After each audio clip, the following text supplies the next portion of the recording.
First time usage tips. Step 1. Size matters. Ring comes in different sizes. Choose the right ring band size for comfort.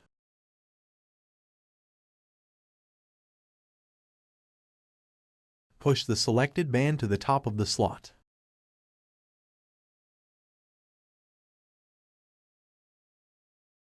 Step 2. Easy scanning.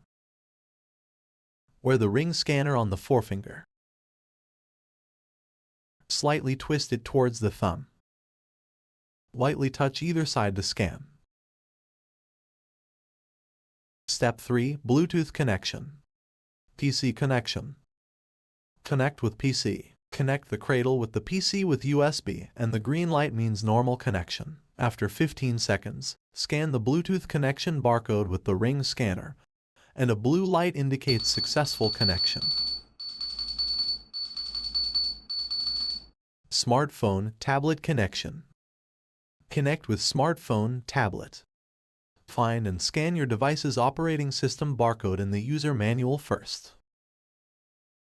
Then, open Bluetooth search at the setting menu. Find the scanner serial number in the list and connect.